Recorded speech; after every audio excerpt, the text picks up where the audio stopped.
can overcome it. Now, what is cancer? So we all hear about cancer. Does anyone have an idea of about what is cancer? Like when someone tells you that, you know, I have cancer, what do you think? It's the multiplication of the cells.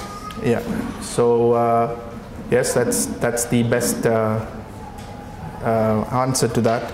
It's basically uneven, uncontrollable growth of your cells. So our cells have a cell cycle which happens, you know, it's periodically based on the type of cell, and cancer is when one day our cells decide that it will uncontrollably multiply. Now, cancer is one of the oldest diseases, documented diseases in the world. Actually, it's been in existence for centuries, and it has had different names, different forms, different types, different kinds. There's multiple and hundreds of different kinds of cancer. So does anyone know what's the leading cause of death in the world? What do you think is the leading cause of death in the world? It's heart diseases, yeah? So cardiac diseases are the leading cause of death in the world. The second leading cause of death in the world is cancer. So in a year we lose close to 12 million people every year to cancer. What gender gets more cancer? What do you think? No, so males get more cancer, yeah? What do you think is the form of cancer that happens the most? Any ideas? Yeah, lungs. So lung cancer is the most common form, and it's most, as we all know, it's due to smoking. There's another cancer which is like a superstar, it's in the rise. What do you think that one is? No, so that is also in male, so it's prostate cancer. A lot of males think that there's only breast cancer and only women get it, which is actually wrong. Males get it more often. So we'll go to that next. So as we know now, we know what cancer is. So it's your cells deciding to multiply, and we also know that it is the oldest disease. It could happen to anyone. Now, what can we do, or how can we prevent cancer? Now, cancer is something, it's a mutation of your gene. So it's one of those things where there is no secret drink or food that we can have to stop having cancer, right? If it happens, then it's a test from Allah. But there's a few things that we can do to prevent, or at least try to be on the safe side. One of the biggest things is not to smoke, yeah? The second thing would be alcohol to a small extent. It's not a big deal, but yes, alcohol definitely. But the biggest thing that we all should do is change in lifestyle for exercise, active lifestyle. This is one of the things that we miss the most in this part of the world, especially when you leave the West and you come towards the East, the Middle East, Indian subcontinent. Active lifestyle is quiet.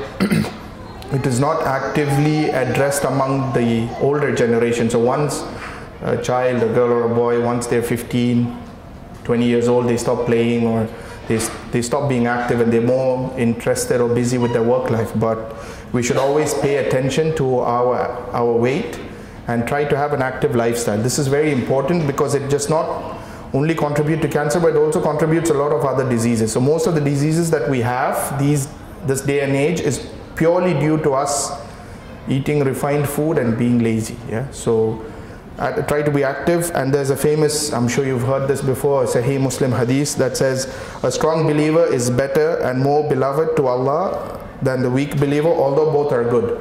Now the ulama has the general consensus, obviously this is to do with the faith, or strong faith, but also in terms of physique and in terms of your activity levels, yeah? So it's always good, and you should encourage your kids, your family members to also, you know, pick up a sport or pick up something, walking, brisk walking, obviously not casual walking, but something that brings up your heart rate. Now, because it's sisters gathering, I would like to focus on another preventive measure that we sisters can take, and it's mainly to do regular checks, right? Now, for women, the American Cancer Society recommends that they do a breast cancer screening every year after the age of 40. A lot of people in our culture do not do this, and this is very important to do the screening. It takes only a few minutes. You can easily go do it in any of the hospitals here. So it is always good to do a mammogram every year after the age of 40, and a pap smear test after the age of 25. And this is very important as well, especially if you are married and you are having an active life, then you should always do this.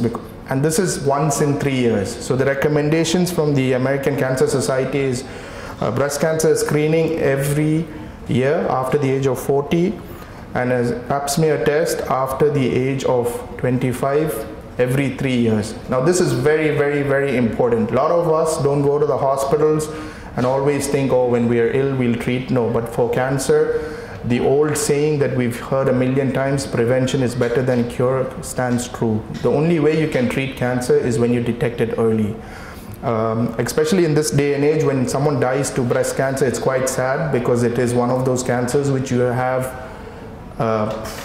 hundreds of different forms of treatments available in this world. So the only reason that person dies is because it's that person's fault of not doing the necessary precautions to find this in the beginning stages. So please, for your loved ones, for your family, do not shy away from this. This is something that you need to do. It is something that you need to take care of yourself. So please do these tests. And in most European countries, it's mandatory. So your GP will tell you, okay, they'll give you a call every year and they'll tell you it's time, please come and do your test. So breast cancer is very common among women. I think in our part of the world it's a bit less compared to the West, but still it is treatable. It's one of the easiest forms to treat. So early detection is the paramount thing, and you can treat up to stage 3, stage 4. There's a lot of cases which have been treated. Now there's two kinds of cancer. So there's local cancer and then there's metastasized cancer. So metastasized means it's spread. And this is what happens when you detect cancer at a late stage. So if, say for example, I get breast cancer, right? So I have breast cancer, and then if I don't detect it, it could go into my lungs, my lymph nodes. This is metastasized cancer. Now this is a little bit more complicated to treat, but there are treatments available for this. So in order to not reach to that stage, when you detect something that is local, for breast cancer for example, there's a few treatment schemes that they go through. First they remove it, it's called a mastectomy, so they remove the part of the tumor. A second is they give you chemo, and the third is they give you radiation, depending. It's just to make sure that you don't have anything around in that region. So as I mentioned, please do all these tests. It's very, very, very important. There's a lack of education in our society for this. There's a lack of awareness. People shy away from this as if it's something bad, but it's not. And we all live in a day and age where we can afford it. Especially if you're living in Dubai, I'm sure you can all afford it as well. Now, not everything is bad in cancer. The future looks good. There's a lot of research going on in cancer. There's a lot of money being spent because it is the most increasing leading cause of death around the world. And the reason why we hear a lot about cancer is it's always been there, but now there's a lot of ways to find out. So if someone dies, now we know why they died. So you know, okay, so it's not that cancer has started increasing. Yes, there's a slight increase, but it has always been there, but we know about it now. It's purely because there's a lot of ways to diagnose cancer. So if this is something for you to think about before I end. Now, if there's someone of the age, in the medical society as well, this is a little bit controversial, but still, it's something for you to think about.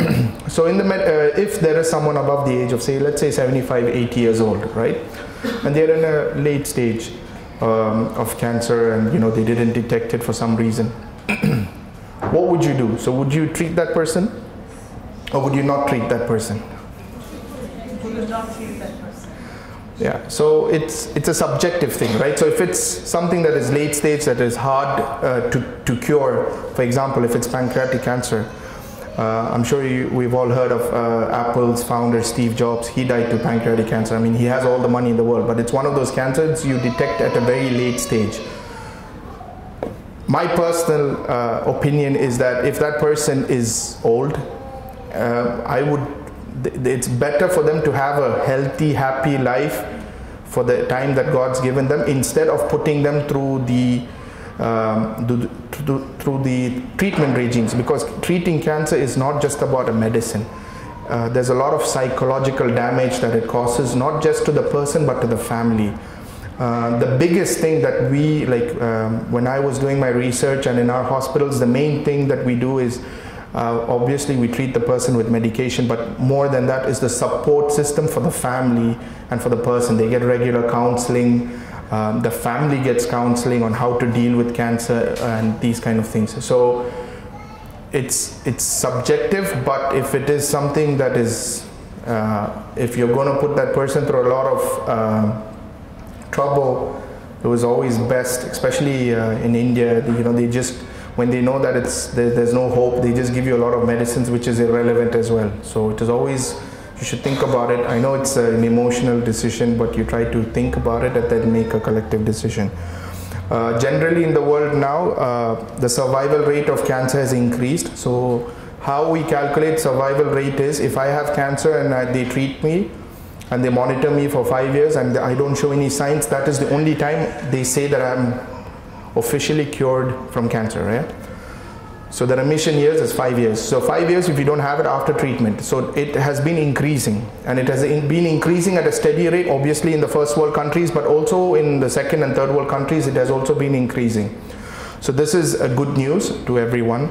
Obviously there's a lot of barriers to treatment, especially in third world countries, because it's expensive. And also hospitals make it a little bit more expensive, but this is also changing because there's a lot of different forms of medications that are available. So yes, so I end my talk with this, and I pray that Allah protects us at all times and save us and our family from the tests of these kind of diseases. And if you have any questions, I'm happy to take a few. I'm not a doctor, I'm a scientist by trade, so if there is some form of question, maybe I can help and answer.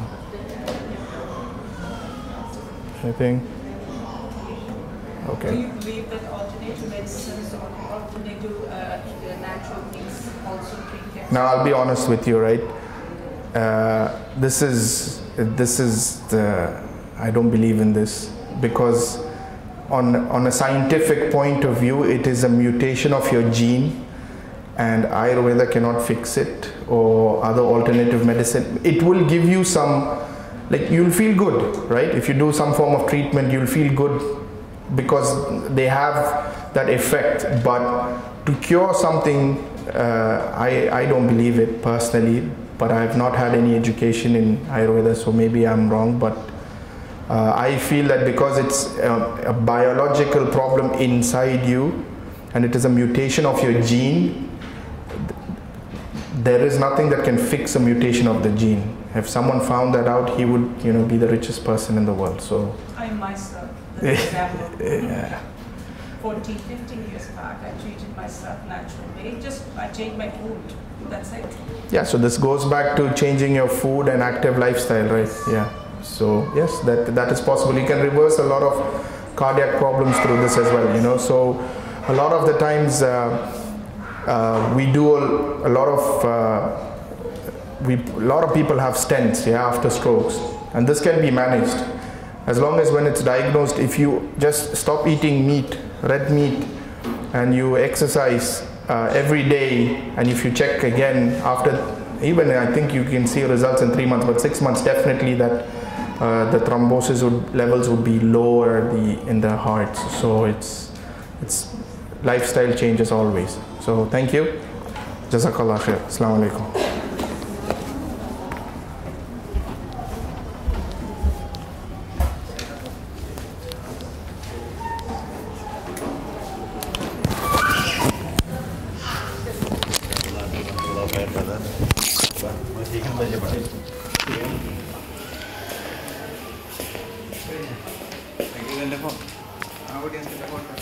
This is our brother, Dr. Sabeel. Oh, yeah.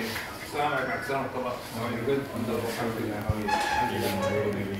Yeah, we saw in the calendar. Yeah. I don't see anyone, but the girls see.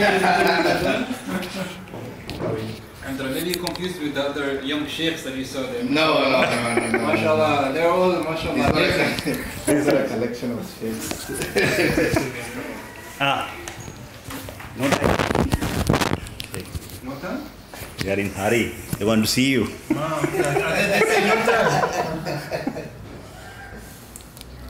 So he was giving, small awareness. It was Cancer Day yesterday, no? Well,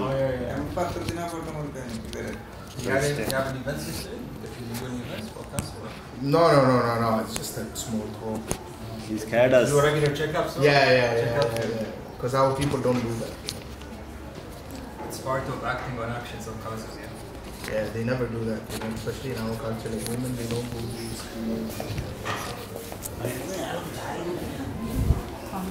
Are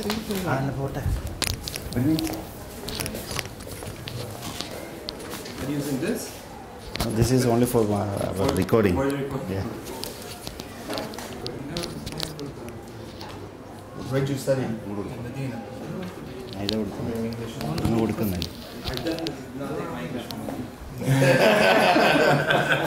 My English from school, at the private school, and then I went to Australia. Oh, okay. Alhamdulillah, I didn't take the accent. Aussie accent, people will be having a hard time understanding them. Yeah. Yeah, sure. Good to meet you. Wait. It's busy. I think I will have this here. خلاص no problem. It's just يعني خلاص like this. Yeah. It's gonna stay like this. You see Yeah, it stays. stays, yeah. خلاص. This is on خلاص. Yeah, on.